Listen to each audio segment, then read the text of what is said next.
Good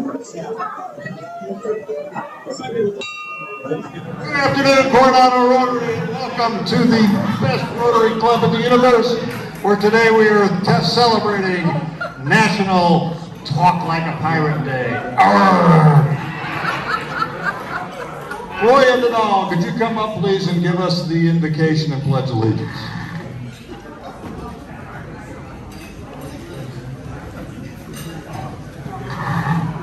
You're a hard act to follow. Good afternoon, everyone.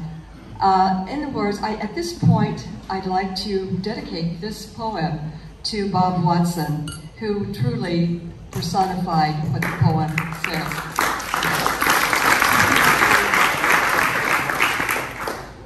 One song can spark a moment. One whisper can awaken the dream. One tree can start a forest. One bird can herald spring. One smile begins a friendship, and I hope we are all our friends, right? One moment can make one fall in love. One star can guide a ship at sea. One word can frame the goal. One vote can change a nation. One laugh will conquer gloom. One step must start each journey. One word must start each prayer. One hope will raise our spirits. One touch can show you care. One voice can speak with wisdom. One heart can know what's true. One life can make a difference. You see, it's all up to you.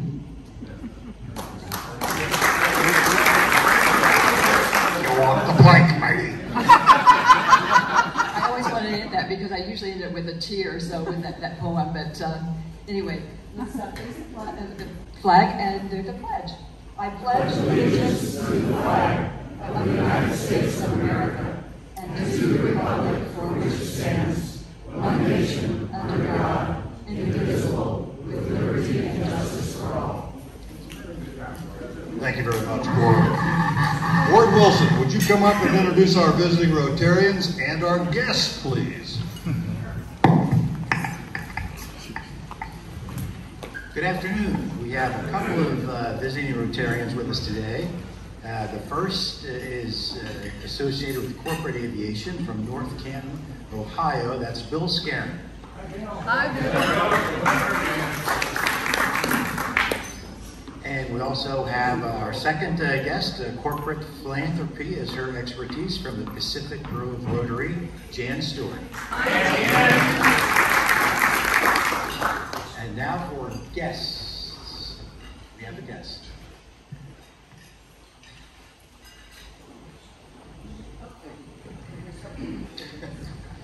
President Pat, fellow Rotarians and guests, I'd like to introduce Monty Montero, who's the commanding officer of Naval Base Coronado.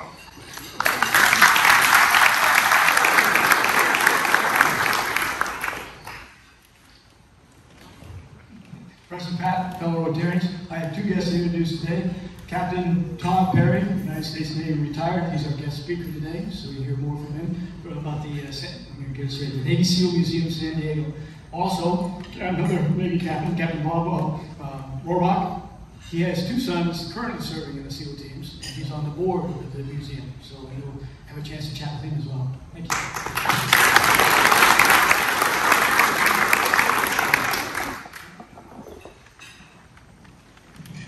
President Pat, fellow Rotarians and guests, it is my pleasure to introduce my special guest, Paul Gorky, who recently joined our financial planning practice in Coronado.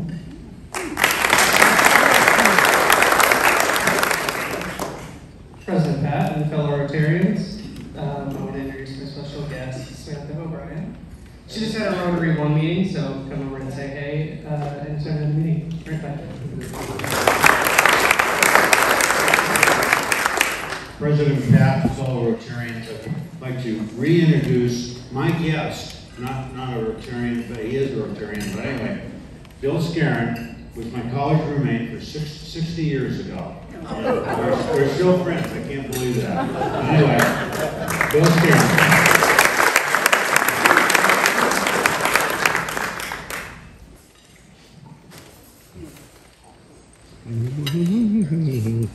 Thanks so much, Ward. Appreciate that. All right, we have some red badgers here with us today. Shannon Canoe, stand up and tell us what your favorite color of shoe is.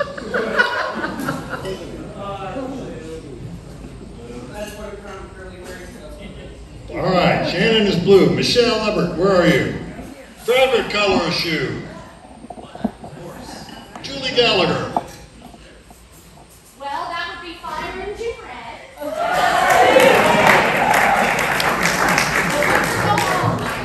Kevin Kenny. I'm happy to say I'm no longer a red badger, but I don't like these swing rock sliders. I guess they're like gray. And you know what, Kevin, you're right. The guy who gave you this list needs to pay a $10 fine for putting you down as a red badger still. Yeah, I'm glad you wore shoes today. So are the people at your table. Francis McCarty. Where are you, Francis? You signed up and not here today. Okay. Kathy McDonald. Orange shoes. All right. Ward Wilson. Well, as a retired Texas Warfare officer, I should say black shoes, but I'm wearing tan today. All right. And Carol Young. Navy blues. Navy blue. Well, if you have that in common with those brand new Rotarians, sit down and visit with them about their shoe color selection.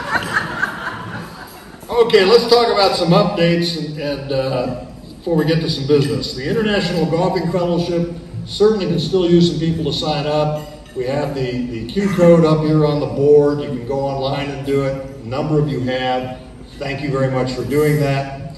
Number two, the alternate meeting on 9/26. If you are a newer Rotarian, meaning in the last couple, 3 years, or you have been a Rotarian for a long time and now decided to really get active and engaged because you're worried about the leadership of Rotary, then please come to the 9/26 alternate meeting where we're going to talk, where the board is going to present to the people there the various options they have, various needs we have in terms of committees. Christmas in October, October 24th, if you are a member of some other organization, we're not going to fine you for that, but we do want to know about it. I want to know about it because we'd like to engage your other organization to do their own small food drive to facilitate our food drive that other organizations are doing on Coronado to take down to the IB food bank.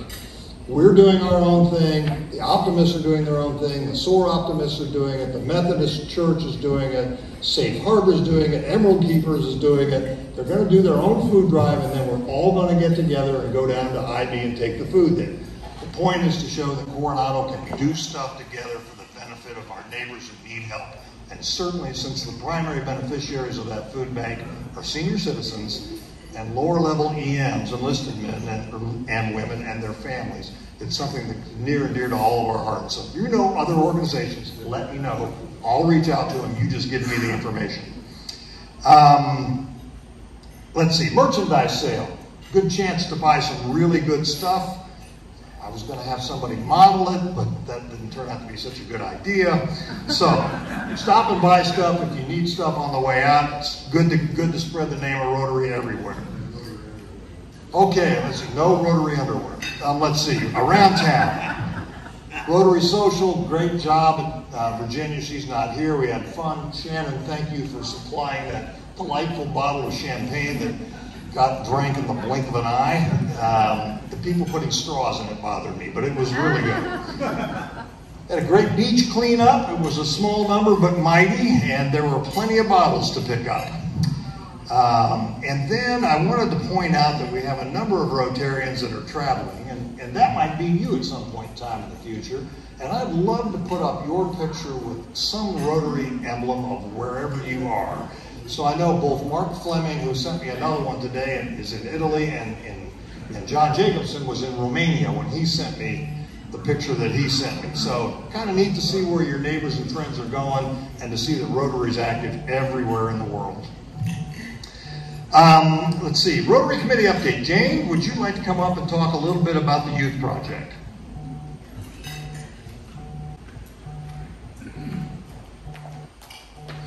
Thank you, President Pat. Pat. So I'm actually speaking about student Rotarians. So Chris Cays, who chairs youth services, asked me, after my kind of long absence from Rotary, to pick up the baton again with the student Rotarians.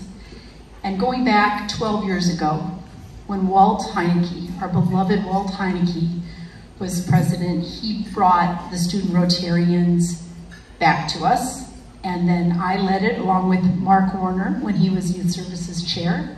And then we passed the baton to Karen Strabela. Somewhere along the way, we kind of dropped the student Rotarian program. So we're picking it back up again. And what the student Rotarian program is, it's an opportunity for our club to host Coronado High School seniors who have an interest in doing good in the world, take on leadership roles within their micro communities. I mean, that may be a service project that they do at the high school, or maybe their involvement with the Interact Club at Coronado High School.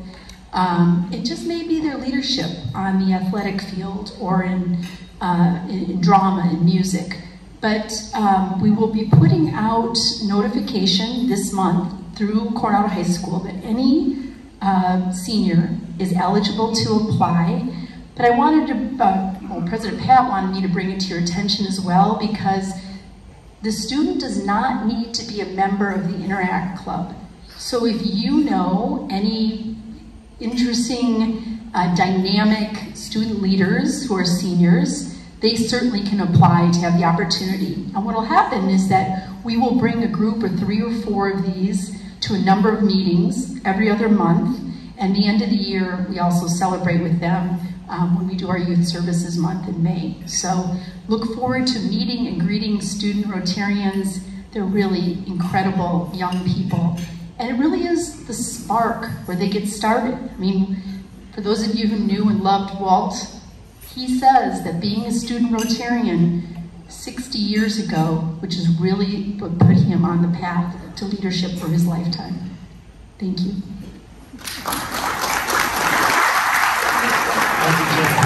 If you're interested in volunteering to do work with that committee or the related committees on our youth, feel free to talk to Jane or to Chris Cays. We're always looking for help in those various committees. Bill Sankey, would you talk to us a little bit about potential visit to the orphanage in the Baja? Come on up here, that's fine, there's a microphone up here. Master and Commander, Pat and fellow Rotarians. 2 opportunities to take part in Corazon de Vida, a wonderful foundation that Tammy and I have been a part of for almost 20 years now. Many of you heard Hilda come and give a presentation at our meeting several months ago, talked about the organization, her being raised in an orphanage, and then starting a foundation that helps orphanages. And they're over $2 million a year now, doing great stuff down south of the border. 2 opportunities: you can actually take a bus trip down and visit with the kids, volunteer, maybe take some playing games with you, some volunteering options to bring other materials that they need, toiletries and things that kids would need at an orphanage. The second opportunity is on November 2nd. There's a big fundraiser at the Coronado Marriott. On some of the tables, I provided this particular piece of paper. If you need another one, let me know. CorazonDeVida.org will also have the information for the November 2nd fundraiser, as well as how to get on one of the bus trips down to either one of the further south near Ensenada or the closer to the border. They have 2 very close to the border, one in Otay and one in Tijuana, that only are a few minutes across the border. So thank you very much. Appreciate your help. CorazonDeVida.org. Thank you, Captain Bill.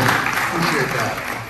So now we have a special moment that I think a lot of us have been waiting for, and that is we're going to have a little report from our EPN committee about just what we have wrought a couple of weeks ago. So Jacqueline, please come up here and share with the club the consequences of all the work that your committee and everybody in this club put in.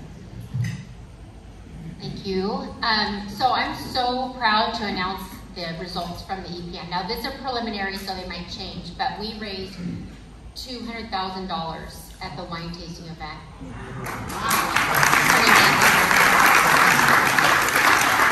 The committee was dedicated, they were creative, and even the area of like the silent auction and the live auction, all that, they got 33% more dollars this year than we had last year.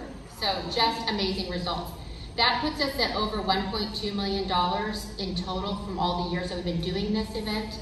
And if you take that times the Bill and Melinda Gates Foundation results, that gets us $3.6 million to ending polio. So I just wanted to say thank you all for all of your contributions. Thank you.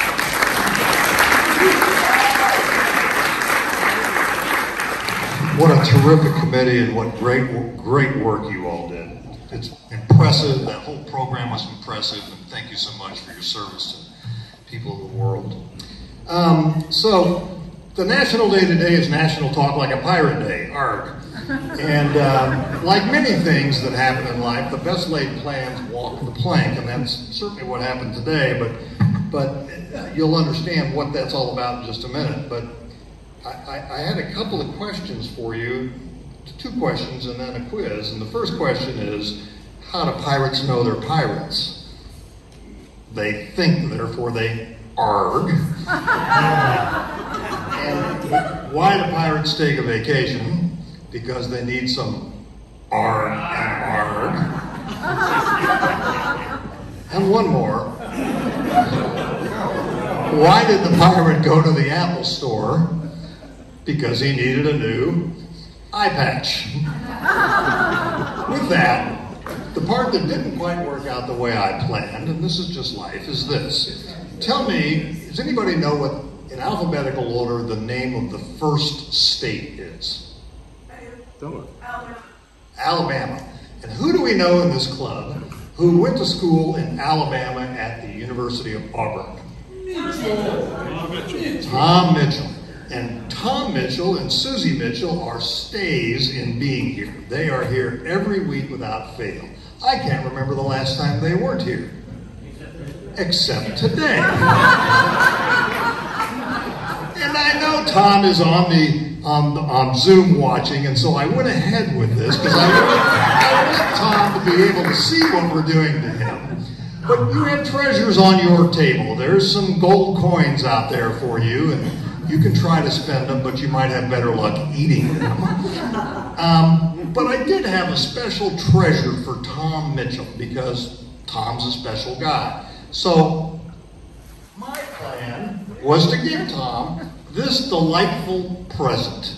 And I'm going to ask Jean Marie to be a stand-in for Tom. And Jean Marie, if you would just come up and open up the treasure that we were going to give to Tom for National Talk Like a Pirate Day. And Tom, we'll make sure you get this later on. Tom, I'm channeling you back. Because this is truly a treasure.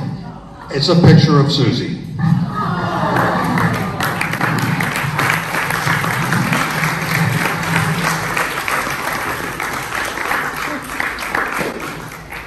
I know Howard wants to know why I didn't treat him so nicely when I gave him an alarm clock. All right, Jean Marie, would you like to come up, please, and introduce our speaker for today?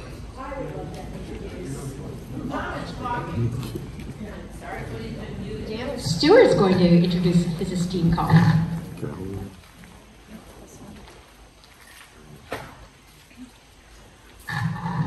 Thanks, President Pat. I forgot my earrings, so I'm out of uniform today. So, fellow Rotarians, guests, it's my privilege as well as pleasure and honor to introduce our guest speaker today, Captain Todd Perry, United States Navy, retired. Some of you may recognize Todd. Todd, come on up while we're chatting. Some of you may recognize Todd here from the second Historical Association panel on the SEALs back in April. He was one of the esteemed panelists. Unfortunately, that evening he was kind of overshadowed by his wife of 41 or 42 years. 42 now. 42 now. Yeah, she was also a panelist, and his son gave us a wonderful rendition of the national anthem on an acoustic guitar. So he was upstaged in both cases. Anyway, with that aside, Todd is one of the longest serving SEALs in Naval Special Warfare, with over 40 years as a SEAL. He came into the service in 1982 and rose in the ranks, enlisted ranks, to senior chief, which is the second highest level you can achieve, and then became a commissioned officer, and then rose to the rank of captain in the United States Navy. That's a long career. He's one of the longest serving SEALs, as I say, and he's a good friend. He's a SEAL, and he's a great ambassador for Naval Special Warfare community across the board. He now serves as the Executive Director of the Navy SEAL Museum San Diego, and that's the topic of his presentation today. So please, a warm welcome for Captain Todd Perry.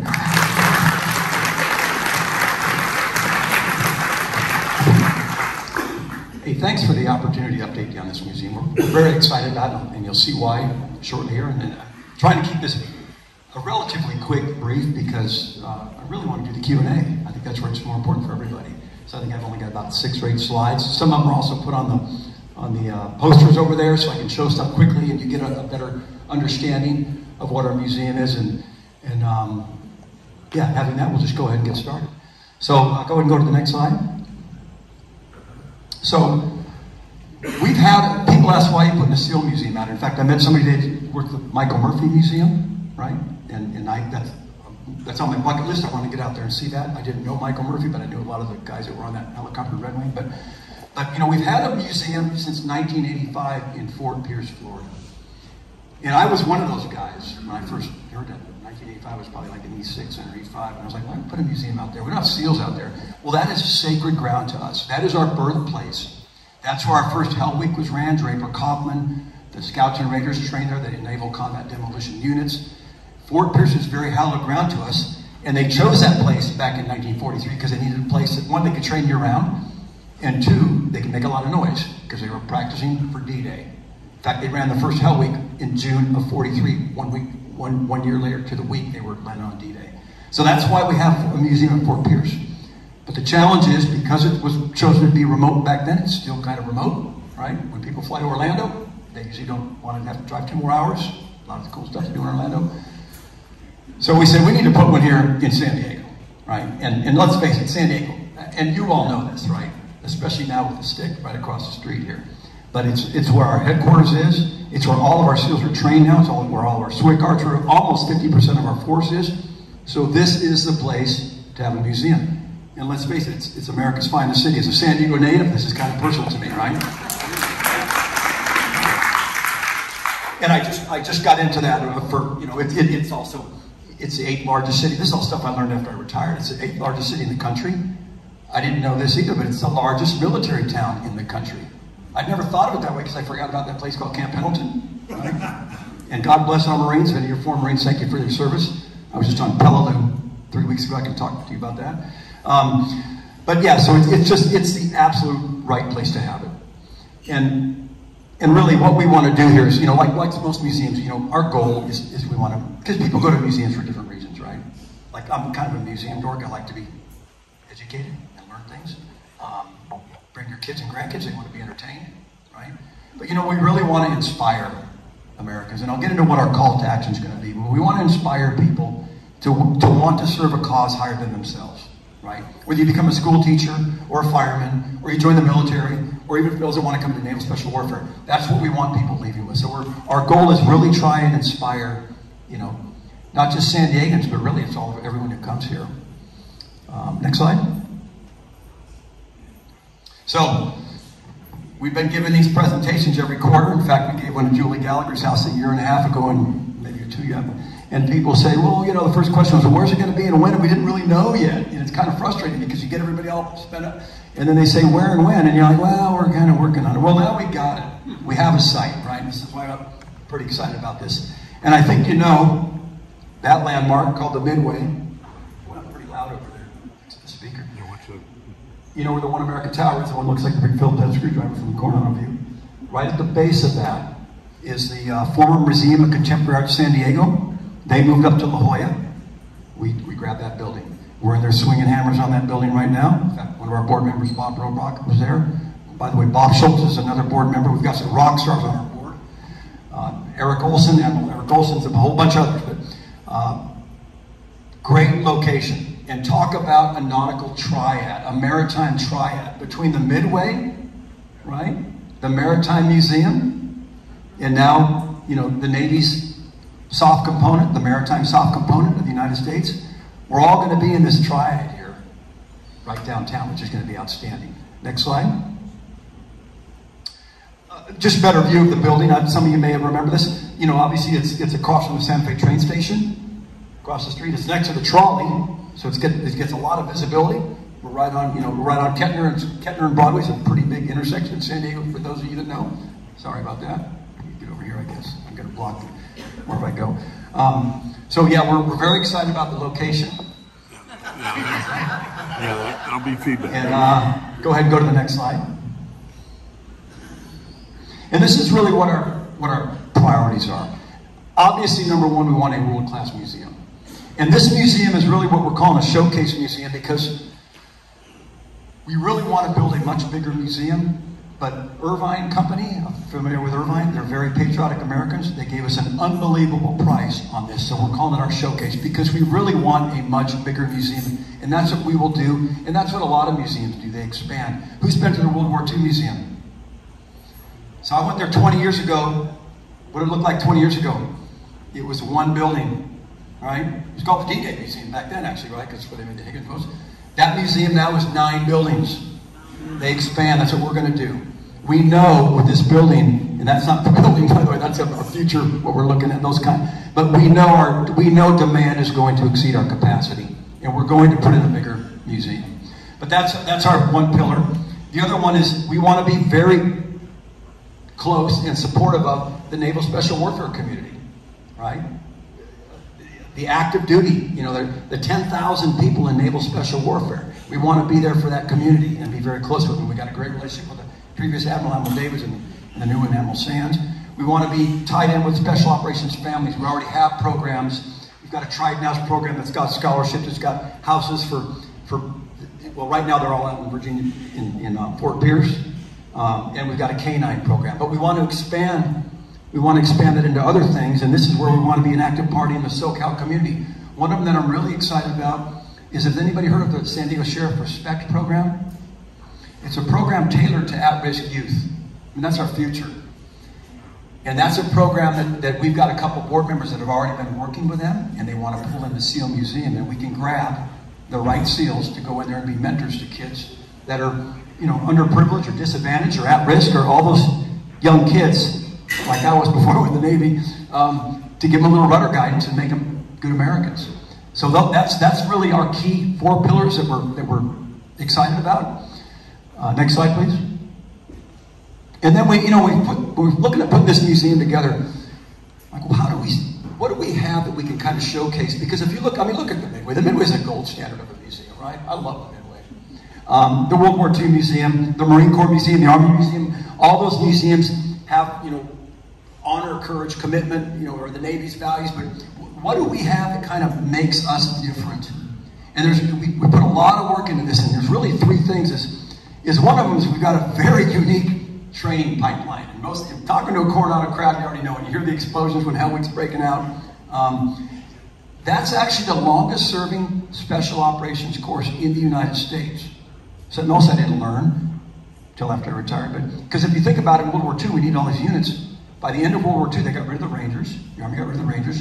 The Marine Raiders were actually disbanded before because they were totally poorly utilized. They were incredible people. But the only one that stayed after World War II was the UDTs. And that paid off big time in Korea soon after.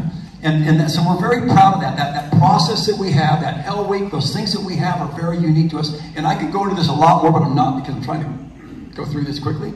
But even our process today of how we keep people trained up, our deployment cycle, our 18 months of train up before we deploy for 6 months. These are all things that make us very unique. Our adaptability is one we're very proud of. Ironically, it's about every 20 years we've done a major shift on how we do things. In World War II alone, originally our missions were amphibious scouting, reconnaissance. Then it was the naval combat demolition units that were blowing obstacles on Normandy. It was the underwater demolition teams in the Pacific. By the end of World War II, we had those guys in China running indigenous armies and doing direct action missions. By Korea, we're doing missions from the sea going in. We're kind of growing legs as these frogmen. Vietnam, significant change, right? We've got some Vietnam veterans in here. That's when Kennedy created SEAL Team 1, SEAL Team 2 in 1962. And in the 80s, all those underwater demolition teams became SEAL teams. In the 2000s, we completely reorged, which ended up being brilliant because right after we did that, 9/11 happened. So we were very well postured over all other special operations, right? And now that we're out of what we call the VEO fight, the violent extremist organizations, the GWAT, all those different terms, you know what we're all focused on right now? I know we're focused on Russia and China, right? And Iran, North Korea, etc. But we are adapting constantly. We're very proud of that. You've got to adapt to stay relevant. And that's what we're doing. And that's what we've done. And we're very proud of that. And then the last one is just the repeated successes. I mean, you know, we just put a monument on Omaha Beach. I can talk about that offline, but we just put a monument on Omaha Beach where we had our guys that went in there, our CDU had 55% casualties. That's incredible casualties on that first wave. All kinds of successes. I'm not going to cover them all up to, I think you know about Osama bin Laden in 2011. And we've done a lot since then. People thought, oh, your museum's going to end with that. I mean, since bin Laden, we've done 3 big hostage rescues. One of them resulted in a Medal of Honor. 2 of them were by parachute. Right? Pretty proud of that. We had the ISIS fight. Kept us pretty busy for a few years, squashing those cockroaches, right? So we've stayed very busy. And we've got a lot of good successes. And I'm not trying to say this like we're this elite, we're the most elite unit in the military, because we're really not. We're ordinary people who just go do extraordinary things with the right kind of training and mentorship and leadership, right? That's what we are. We're not these superhuman people. We make mistakes, some of them you've read about, but this is what we want to kind of showcase in our museum. Next slide, please. This is just, I'm not going to go into this too much because there's a poster board over there, but the museum is small. We got very creative, but as you come into the museum, downstairs will be a big immersive gallery, like a 3-wall, 5-minute overview of NSW. There's just showing Bud's training, showing right there, showing a skydive, and I think you recognize that place there. That'll all be downstairs, a memorial wall down there. For all of our fallen, we'll have all of our Medal of Honors, all that. You go upstairs, you're going to get into our chronological history. You'll come out of that elevator, and you'll go, and you'll be into the World War II section, and you'll get into the Cold War, and you'll come all the way up to NSW today. In the middle of that upstairs, we're actually going to, 1 week from tomorrow, we're going to bring an SDV into the window of this building. From 6:30 to 7, we're going to crane an SDV in there. If anyone wants to see, that's something you don't see every day. That's taking place 1 week from tomorrow, between 6:30 to 7, because we got media coming out there. We're going to crane an SDV, and we're going to have the SDV on display. I'm sorry, I'm using acronyms. I'm surprised you guys didn't swing at me already. So SDV is Sealed Delivery Vehicle. All right, that's our submersibles, our wet submersibles. That's an SDV. Sorry, Bob and Daniel, because you should have caught me on that one. And below that, we're going to have an SDV simulator that people can practice flying an unclassified mission. All right. Next slide, please. All right. This is a walkthrough. This is a virtual fly-through video. And what this starts off as is you're coming out of the elevator upstairs. So to the right is all of our virtual reality that we'll have. So people can sit down and see what it's like to do a skydive or walk out of a submarine or do a ship takedown or whatever. And then this will be a movie that is it, will it end up playing or is it going to kind of skip? Because I'm good either way. I know. I'll roll with it. This will be kind of a 2 or 3 minute overview of everything NSW has done in 80 years. So people understand on a moving map. You know, people think of what we did on D-Day in June of 1944. You know, the very next month in July, our UDTs were taken back to Marianas Islands of Guam and Tinian and Saipan. The month after that, they were landing on southern France, right? So this is going down the World War II section. Kasaka was our group in China. We get into the Cold War. We get into obviously Korea. Vietnam is what made us all who we are. Those Vietnam veterans, and some of those are in here. This is all our Vietnam section. We'll have featured missions on big missions that were very famous that we'll go over. There'll be the standard mannequins, and there'll be other things of display items, etc.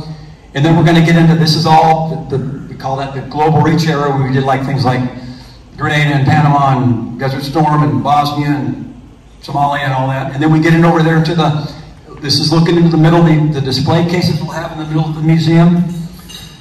Diving on one side, other stuff on the other. That's the simulator, the SDV's up above. 4-person simulator.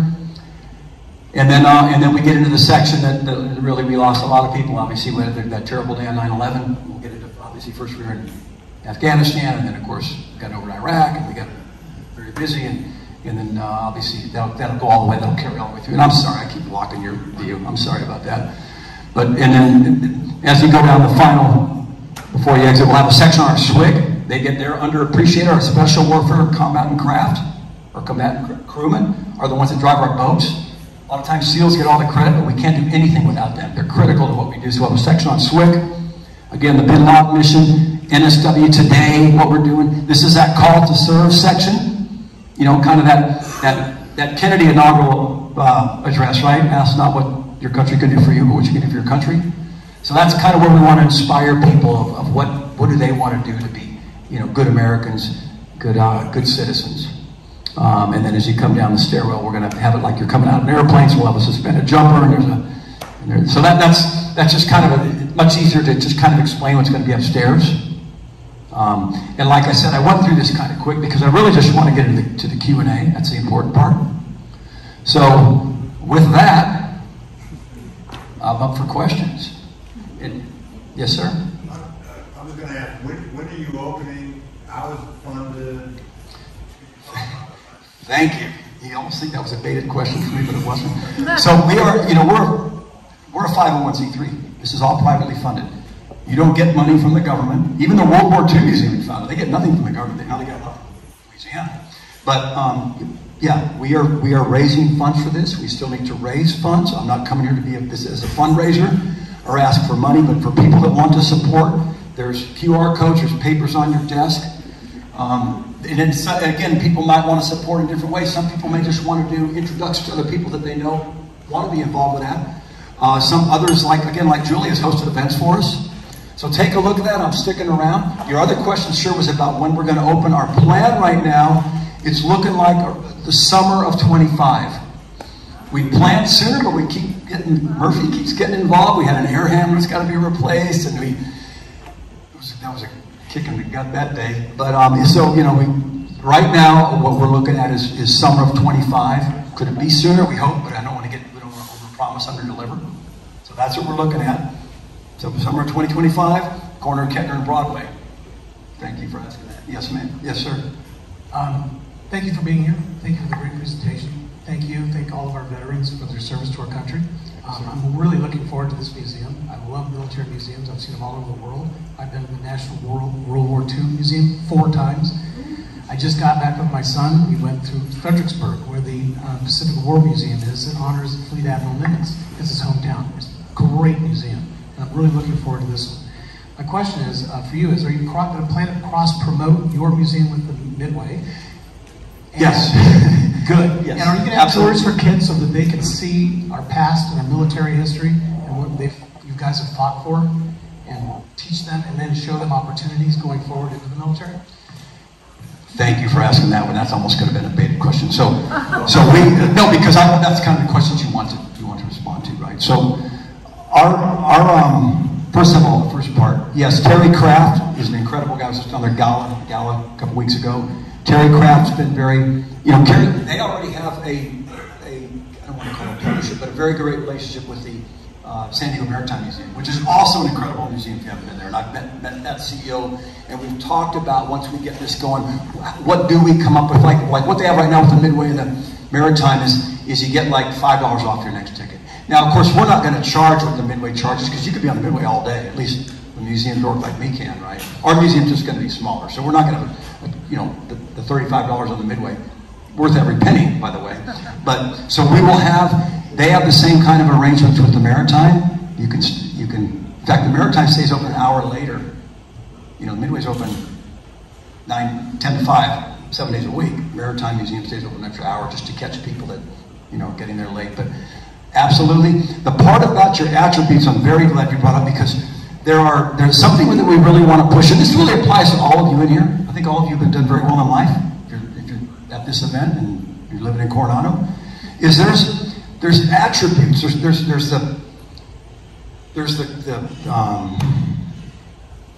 the right word I'm looking for? The core, like honor, courage, commitment. There's your higher level things you want in an organization, but there's individual attributes that you need to become a SEAL. Right? You need to be somebody who sets goals pretty early in life. You need to be pretty determined what you want to do. You need to get up when you get knocked down, and you need to keep a positive attitude. You need to be a good teammate. You need to never quit. Well, guess what? Those aren't just SEAL attributes. Those apply to all of us, right? That's what apply to all of our kids and grandkids. We want them to have those attributes that all of you have had to get where you are. And that's what we want to kind of echo. Do I want everybody trying to come in the military and become SEALs? Yeah, I'd love that, but that's not going to happen, and that doesn't need to happen. I just want people to want to go serve, and I don't care if it's the Marine Corps or the Peace Corps, right? They go serve. And those attributes are something we really want to push, and the thing we're really relying on for that is the docents. Have you been to the Midway? The docents are what makes that carrier, right? The docents. They're passionate about what they're doing, right? And we got plenty of SEALs that live here in this area that would be docents. They don't know yet, but they're already signed up. But I mean, but you know, the docents are what is going to be kind of the face of the museum, and they need to be your, you know, there's some people like, nah, you're not going to be a docent, all right? But you know, the docents are huge to help inspire, you know, the guests that come. And thanks for asking that question, sir. Yes, sir. The movie G.I. Jane with Demi Moore, she was trying to be a Navy SEAL. How many women are actually Navy SEAls? And will they be having their own display at that museum? Well, here's the deal on the museum. And this was talk about an emotional subject. We know this. Oh my God, when they said, we're going to start letting women go to buds. Oh my God, some people went, hey, we have standards, right? Is there any rule that women cannot play in the NFL or the NBA? There's not. It's a standard. If you can meet the standard, and there's no doubt in my mind there will be a woman, there hasn't yet, there's been a few that have tried out. There's 2 or 3 that are now SWIC, and that is no joke. What they go through, that whole thing to become a special warfare combat crewman, you know, drive our boats, that is no joke what they go through. And there's a couple of women that made through there. So when you look at women, to me, like Diana Nyad, anybody know who she is? Swam from Florida to Cuba, or Cuba to Florida, in her 60s, right? Diana Nyad made it. So I mean, there's just some incredible women out there. So you know, for those that, oh my God, get over it. Get over it, right? We don't care about your sex, your sexual orientation, your religion, your country. I don't care about that. We want you. Are you going to be a good SEAL and thus a good teammate, right? So thanks for asking that. But yeah, that was a very emotional topic. About 10 years ago, people understand that, have gotten over it. They see we didn't lower the standards. That was the big thing they were concerned about. Are we going to lower standards? No.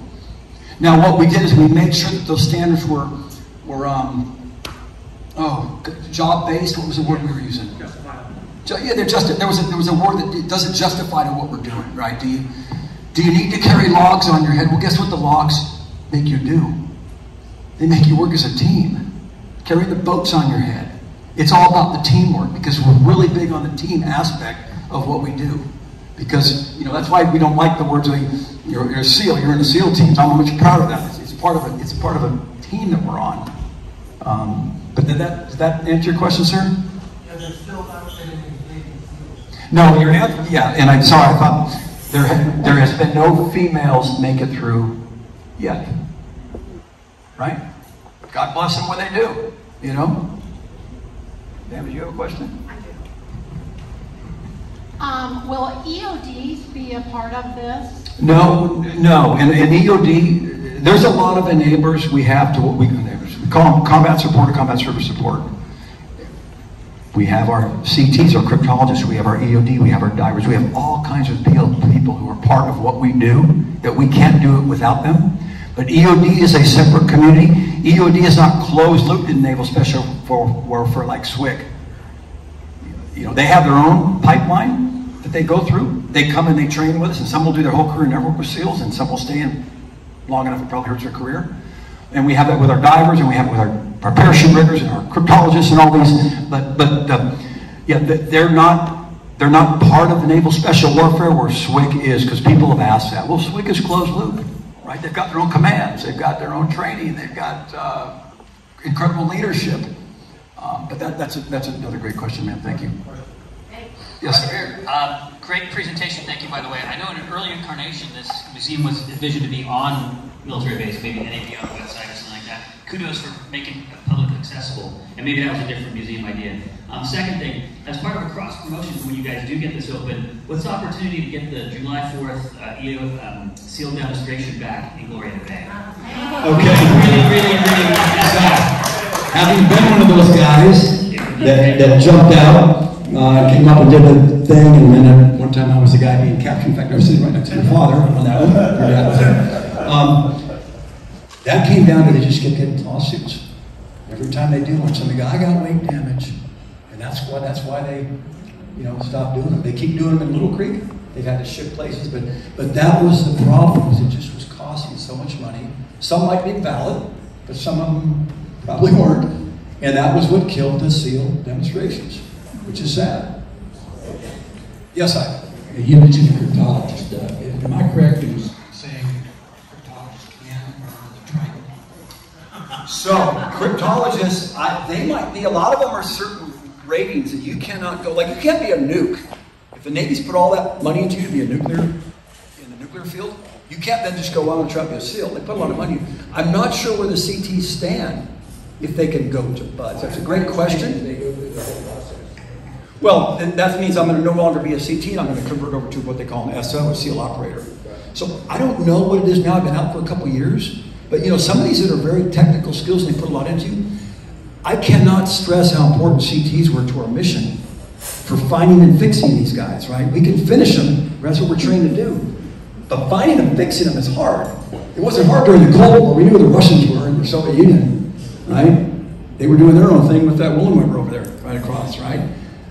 So the CTs are extremely important to what we do. And our memorial wall in there, we're going to have our interactive memorial wall. Guess who's going to be on that wall? There's going to be several CTs, right? Well, they have to be. They have to be. And there's a bunch of EOD on there. When extortion went down, the big one we had, which was less than 100 days after Bin Laden, we had our highest achievement ever in 2011 in May. And on August 6th, we had our biggest loss since Normandy, right? We had 22 SEALs, not SEALs, NSW people. Because again, they're NSW.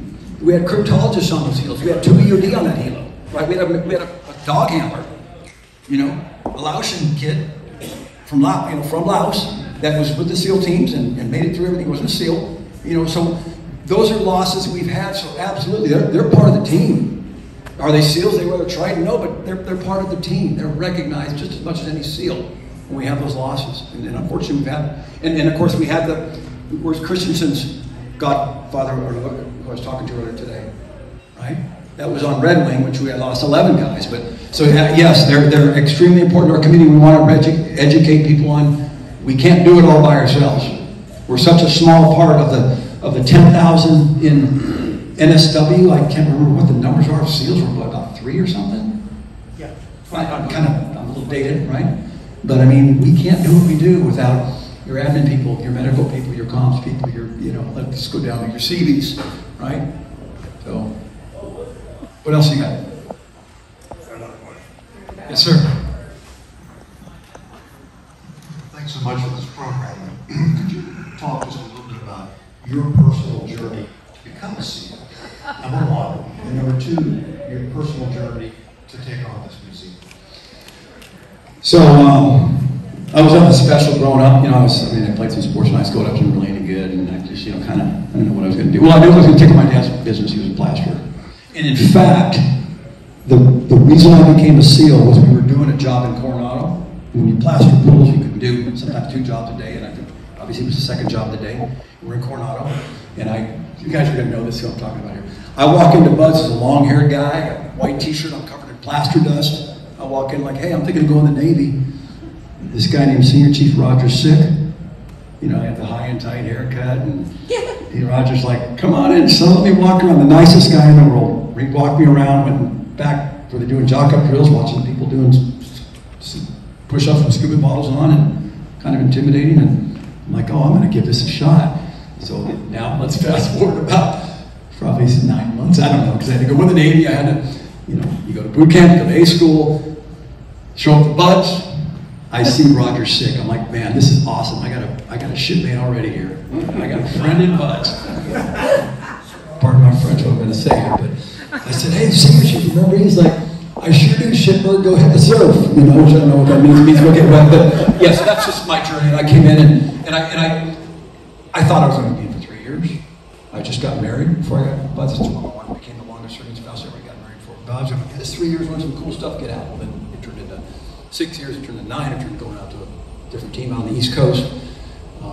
And then at the 19-year mark, I was about to go hang out. Okay, it's been a good ride. By then I was commissioned. I'm like, I think I'll probably look at getting out. Well, guess what happened that year, my 19-year mark, 2001. Okay, 9/11 happened. Not getting out now. Now I had no idea it was going to be another 21 years. I had no idea it was going to be ended up being 21 deployments total. I had no idea I was going to be going to so many funerals, losing so many friends, getting injured myself. I can go on and on, but it just kind of happened. And then somehow, I don't know how this happened, he kept promoting me. I really didn't think, well, I'm going to make 05, and then all of a sudden, well, you got it, oh, now I'm going to get command, then you get it, then you get, oh, okay, I'll make 06, and it just, it sure as hell wasn't planned, it just happened, but I'm grateful for it. It's been a great ride. Hey, can you talk about your involvement with the museum? Yeah, so when I was about to retire, and I was really kind of content to take it easy, I was pretty tired. I mean, we ran really hard for those last 20 years, really hard. And I got approached by Fort Pierce. Do you want to work with this museum? I was excited as hell, being a San Diego native. Yeah, well then eventually it came to, well, you want to just work there, do you want to be the executive director? Okay, so yeah, that 2 or 3 month break I was going to take, I retired on a Friday and Monday I was working for this museum, and it just been right. So that whole break thing didn't happen either, but it's all worth it. I mean, we're very passionate about this. Everybody involved with our museum, our staff, our board members. I mean, we've got some absolutely great people. It's not all just SEALs, by the way. You know, when you go on the Midway, the first time when it was Macklin, who knows Mac McLaughlin? What a character, right? And Mac's got to go meet Mac. I think I might even still in uniform now. And we're walking up Midway, and he goes, see all these board members here? Guess how many of them are aviators? Only that guy. Because that's what we need, right? We don't need a bunch of SEALs on there. I'm not a businessman. I don't know about nonprofits, right? We need business savvy people. And we've got guys like Kip Howard, doing the Chula Vista. Kip Howard and the lead just doing the Chula Vista, what's it called? The Gabriel Pacific. Kip's been working that for 20 years. Darren Morgan, we've got some very talented business people. And the SEALs that we do have, they're people that, oh, by the way, yeah, they were SEALs, but they're also very successful businessmen. Because that's where we're getting the mentorship, so especially someone like me. I don't have the business savvy, the nonprofit savvy, definitely not the museum savvy. So I'm just a guy that'll come up and say some stuff when needed. But yes, ma'am. What was your journey from going from enlisted to an officer? Yeah, it was why did I go from being enlisted to an officer? I love being enlisted. And I could joke and say it's too hard to make Master Chief. I just got commissioned. But the thing is that I just wanted to do more. I love being in leadership. I'd been a platoon chief, and I'd been a special mission unit out east. I've been in some leadership positions. I just kind of wanted to do more. And I had an opportunity to get commissioned. I said, sure, I'll do it. But it is kind of a shock going from senior chief down to 01. Sometimes you got to go to meetings and put your khakis on so people know you're not some guy who just fell off out of the academy. But no, I loved it, and I think I got a great perspective. And it doesn't mean the officers that are prior enlisted are going to be great officers, because I've met some that were horrible, and I've met some that are incredible. So it really doesn't matter.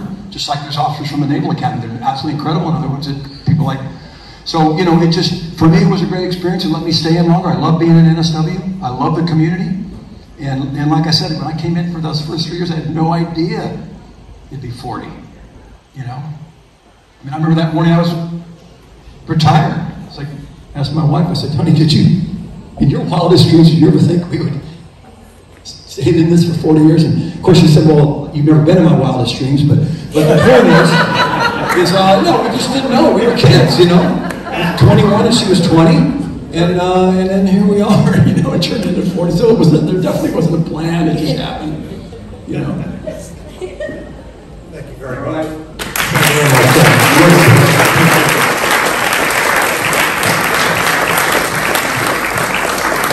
Coming from a family where we dug a lot of foxholes, I appreciate the wisdom of people who got on boats and did stuff in the Navy. So Kate, did you want to introduce your guest real quick?